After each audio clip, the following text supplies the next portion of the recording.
A 9-year-old boy stands in a courtyard in Jerusalem, wrestling with other children. He's winning. He always wins. But his tutor isn't watching the fight, he's watching the boy's arm. The other children are clawing at it, scratching it, digging their nails into the flesh. The boy doesn't react, doesn't flinch, doesn't pull away. His tutor calls him inside and presses a lit candle against the child's skin.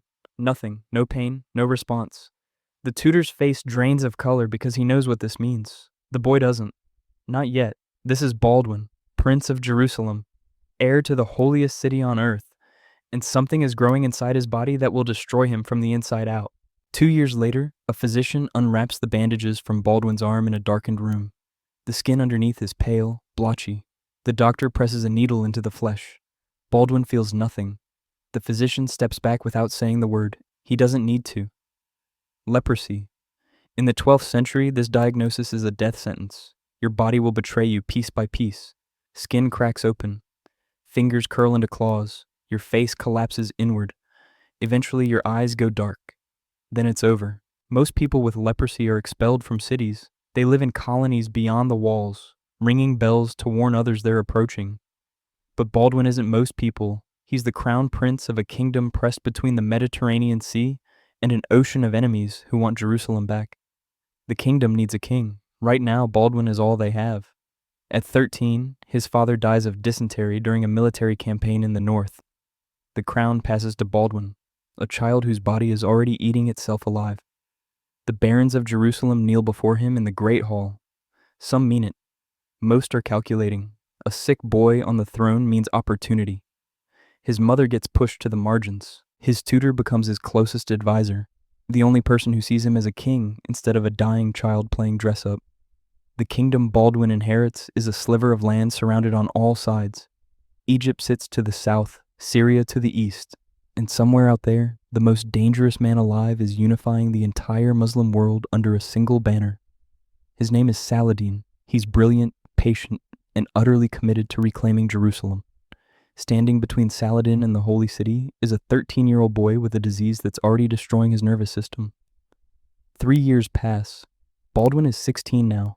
Scouts ride hard into Jerusalem with news that Saladin has crossed the border with 26,000 soldiers.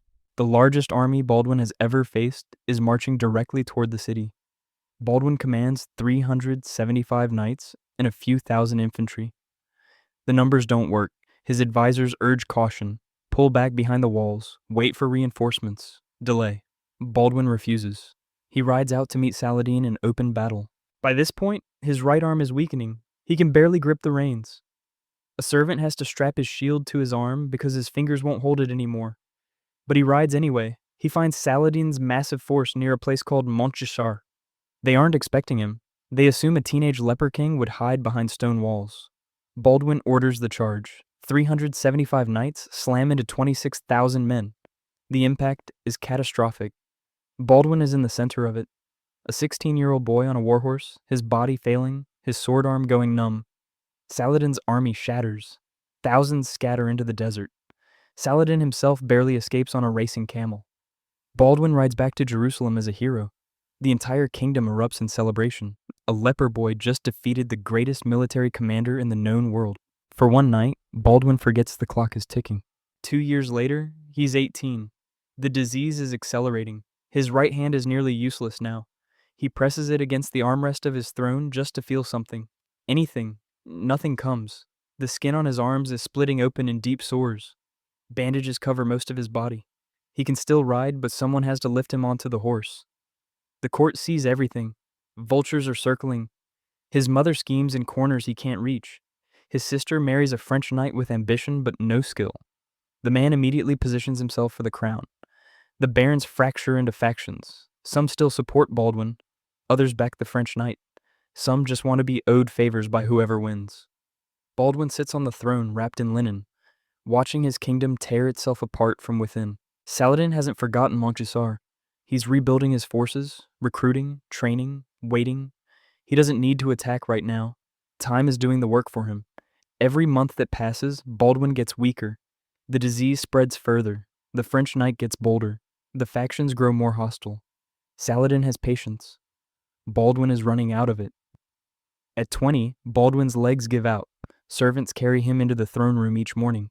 He wears a silver mask now instead of bandages.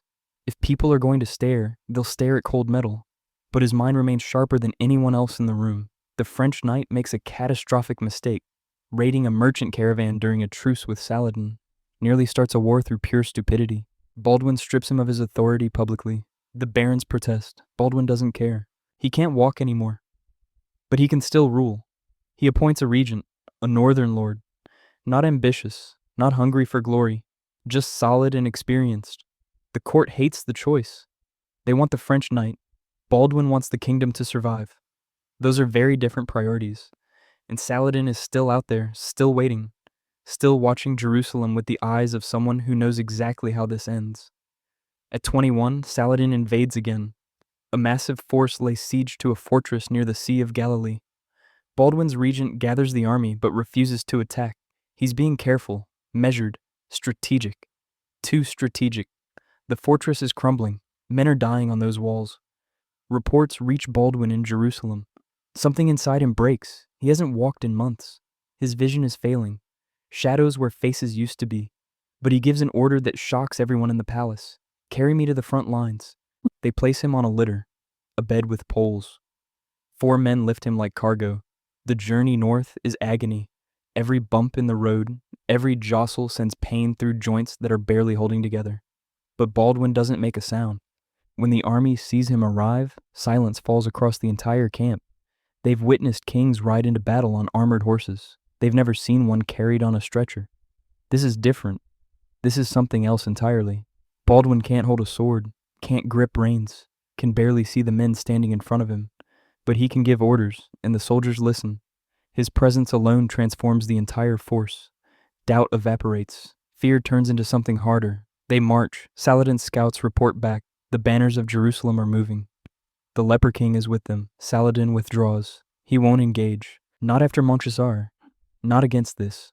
A blind, crippled king on a litter just forced the most dangerous warlord in the Middle East to turn around and leave. It's the last time Baldwin will ever see a battlefield. Actually, he can't see it at all.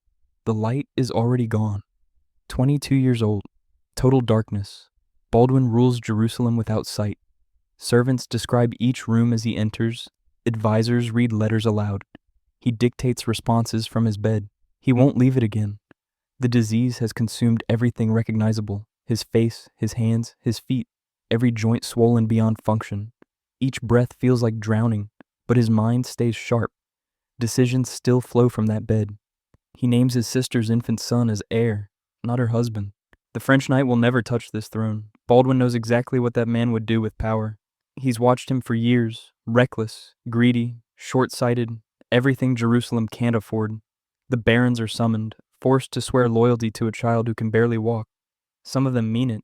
Most lie directly to Baldwin's face. He can't see their expressions anymore. It doesn't matter. He knows. He's always known who's loyal and who's counting down the days until he stops breathing. At 23, the child is crowned co-king beside him. A boy barely old enough to hold a wooden sword now shares the throne of Jerusalem. It's desperate, completely absurd. It's also the only move left. Baldwin's regent governs in the child's name. The French knight is sidelined, furious but powerless. Baldwin has constructed a wall of oaths and legal barriers around the succession. It's fragile, thin as parchment, but it's there. Nothing in this kingdom lasts forever. Baldwin understands that better than anyone alive. His entire reign has been temporary, a sand castle built while the tide comes in. Saladin is that tide, patient, inevitable, growing stronger while Baldwin grows weaker, but Baldwin has bought time. That's all he's ever done. Purchase months and years with blood and pain and a body that should have quit long ago. Spring arrives in Jerusalem, 24 years old. Baldwin can't feel warmth on his skin, can't see sunlight pouring through the window, can barely hear prayers echoing from the great church below the palace. His body has finally finished consuming itself. 11 years on the throne, he defeated Saladin in open battle, held a fracturing kingdom together through nothing but will, ruled through blindness, through constant agony, through endless betrayal. Men twice his age with healthy bodies would have surrendered years earlier, but Baldwin never had that option. The servants change his bandages one final time. The room falls quiet. 24 years old. He's lived more than most men experience in 60. The crown is lifted from his head.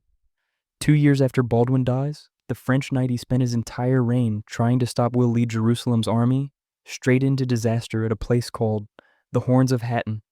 Saladin will crush them. The kingdom will fall. Everything Baldwin fought for will collapse. The city he bled to protect will be lost. But that's 2 years away. Right now, in this room, the pain finally stops. The disease that's been eating him alive since he was 9 years old releases its grip. The numbness that started in his right arm spreads everywhere, then nothing. Baldwin paid the price, gave everything his broken body could offer. Now he's history. A footnote in the story of the Crusades. Most people will forget his name, but those who remember will remember this. A blind, crippled leper king held back the greatest military commander of the age for over a decade. Not through strength, not through a healthy body or a long life, through sheer refusal to quit, through decisions made from a bed in total darkness, through will that outlasted flesh. That's what remains when everything else is gone. The legacy begins immediately, not in monuments or statues, in whispers. Servants who carried Baldwin to the throne room tell their children about the king who ruled from a litter. Knights who fought at Montchizar grow old, describing impossible odds and a teenage leper leading the charge. Scribes record the facts but miss the weight. 11 years, one boy, one disease, one kingdom held together by decisions made in darkness. Jerusalem mourns. Genuinely. The streets fill with people who never saw Baldwin's face, never heard his voice unfiltered through silver. They knew him as the presence that kept Saladin at bay, the mind that outmaneuvered every schemer in court. Now he's gone. The child co-king remains, 5 years old, helpless. The regent does his best. He's capable, experienced, loyal to Baldwin's vision, but he's not Baldwin. Nobody is. The French knight waits exactly 3 months. Then he moves, pushes the regent aside, claims authority over the child king. The barons who swore oaths to Baldwin suddenly discover those promises were conditional, temporary. The regent protests, gets exiled, stripped of power. Everything Baldwin constructed to protect the succession collapses in weeks. The French knight now controls Jerusalem. He's ambitious, reckless, exactly what Baldwin knew he'd be, exactly why Baldwin fought so hard to keep him away from power. Saladin watches from across the border. He's been watching for years, studying, waiting. He respected Baldwin, feared him even. Not the body, the mind inside it, the refusal to break. Saladin withdrew from battles he could have won because Baldwin showed up. Now Baldwin's gone. The French knight sits on the throne. This changes everything. Saladin begins preparing, not rushing. He's patient, always has been. He builds alliances, consolidates power, waits for the French knight to make mistakes. Won't take long. Men like that always do. They confuse confidence with competence, aggression with strategy. The French knight thinks he's Baldwin's equal. He's not even close. 14 months after Baldwin dies, the French knight breaks another truce, attacks a caravan, Saladin's caravan.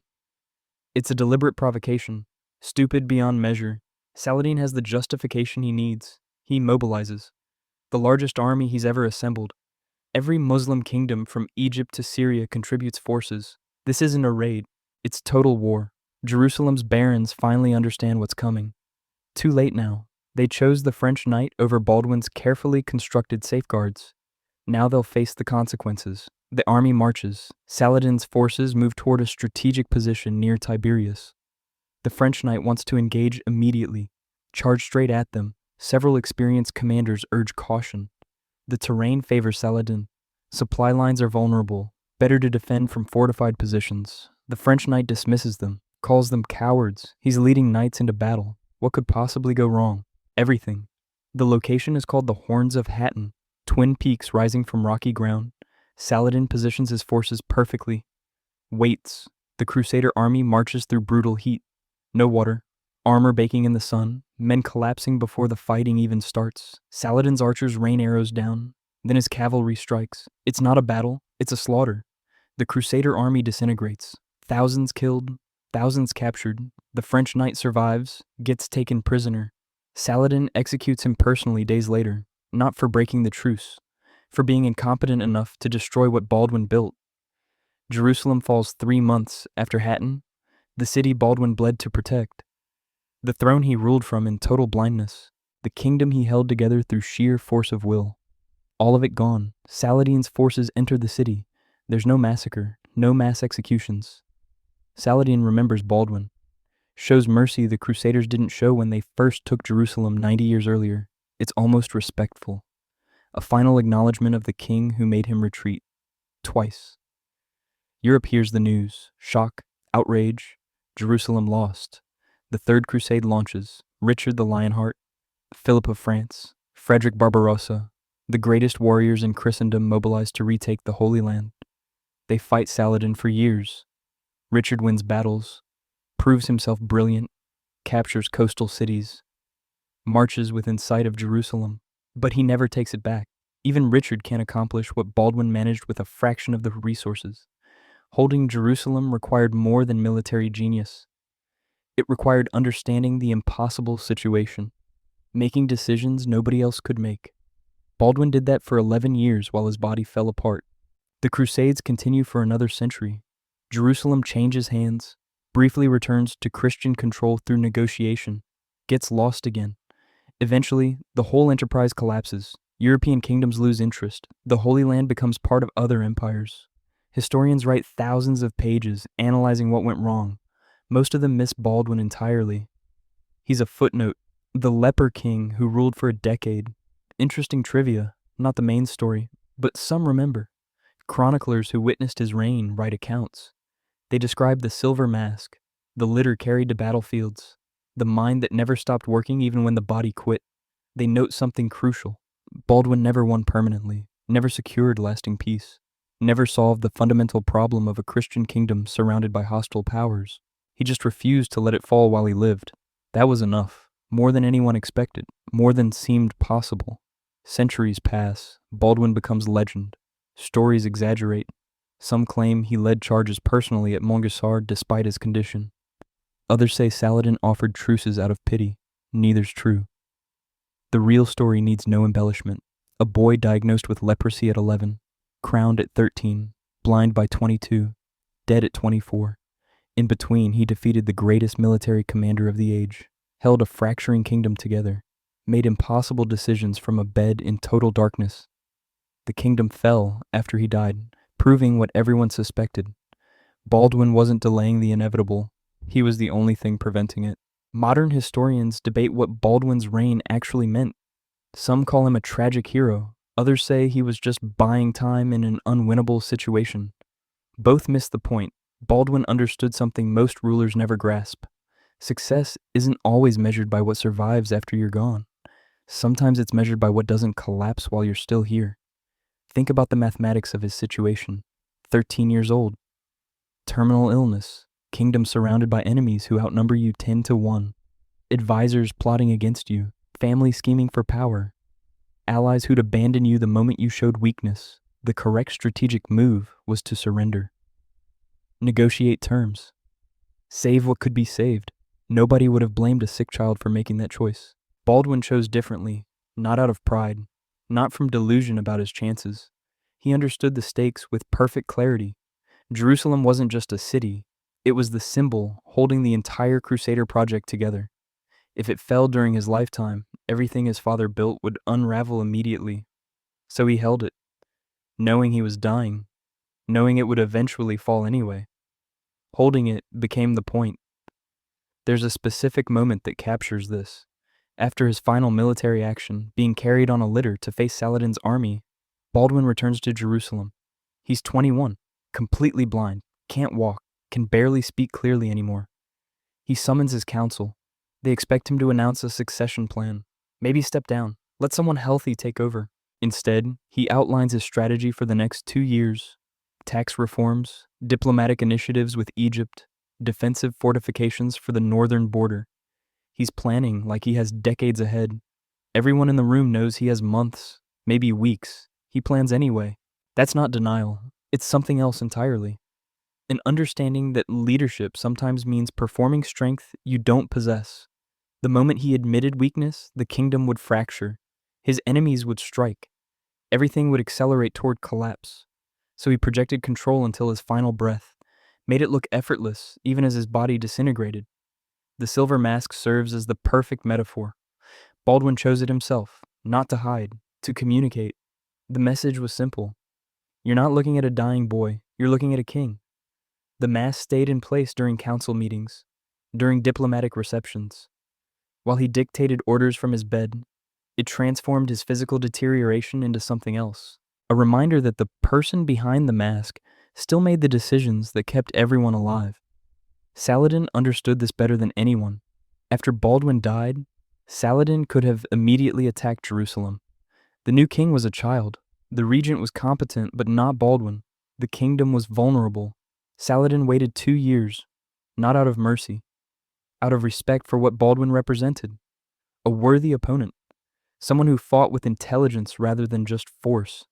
When Saladin finally took Jerusalem, he did it honorably, limited bloodshed, protected civilians, allowed safe passage for those who wanted to leave. Some historians argue he was thinking of Baldwin, honoring the memory of the king who twice made him retreat. But respect doesn't change outcomes. Jerusalem fell. The Crusader kingdoms collapsed. Everything Baldwin fought for disappeared within a generation. So what did his reign actually accomplish? 11 years. That's the answer. 11 years where a terminal patient held back the tide through sheer determination. 11 years where an impossible situation didn't immediately resolve into disaster. For the people living in Jerusalem during those years, that mattered enormously. They had homes, businesses, families, lives that continued because one person refused to let the system collapse. History remembers the dramatic moments. Monchkasar, the silver mask, the blind king carried to battle. Those make good stories. The real achievement was quieter. Every morning, Baldwin woke up still breathing. He made decisions, resolved disputes, managed personalities, allocated resources, prevented the kingdom from tearing itself apart internally. That's not heroic. It's administrative, unglamorous, absolutely critical. Most leaders in impossible situations either give up or make dramatic gestures that accomplish nothing. Baldwin did neither. He worked the problem every day, with whatever capacity remained. When he could ride, he rode. When he couldn't ride, he was carried. When he couldn't see, he listened. When he couldn't move, he spoke. He kept finding ways to function until there were no ways left. The tragedy isn't that Jerusalem eventually fell. The tragedy is that it required someone dying of leprosy to hold it together. The healthy men around Baldwin had more physical capacity. None of them had his clarity, his ability to see past personal ambition to what actually needed doing. The French knight proved this perfectly. Given power, he immediately made catastrophic decisions, broke truces, provoked wars, led armies into obvious traps. Baldwin spent years blocking this man from authority. The moment Baldwin died, the knight maneuvered into control. 2 years later, everything collapsed.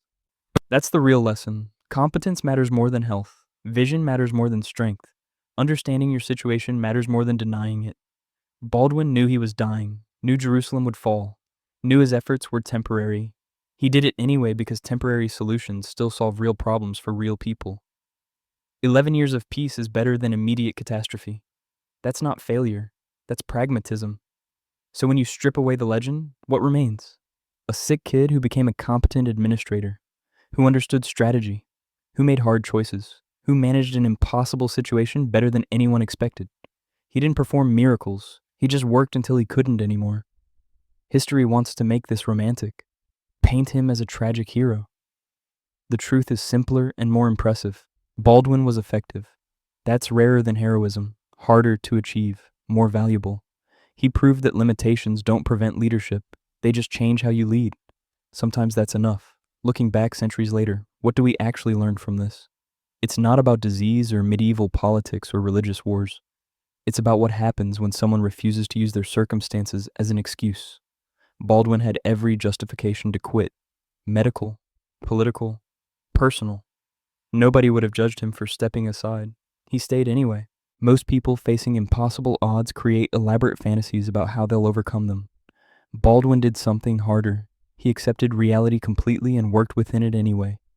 He accepted he was dying. He accepted Jerusalem would probably fall. He accepted his body would betray him. Then he asked himself what he could still do with the time remaining. It turns out the answer was quite a lot. We celebrate people who overcome obstacles. Baldwin never overcame his. The leprosy won. It killed him at 24. But he didn't let that fact paralyze him while he was still alive. That's the distinction nobody talks about. You don't have to beat your limitations to accomplish something meaningful. You just have to function despite them for as long as possible. History gave Baldwin an impossible hand. Terminal illness, surrounded by enemies, betrayed by allies. He played it better than anyone thought possible. Not because he was superhuman, because he understood something most people miss. Effort matters even when success isn't guaranteed. 11 years of holding something together counts for something real. The people who lived those 11 years in peace would agree. That's the measure that actually matters.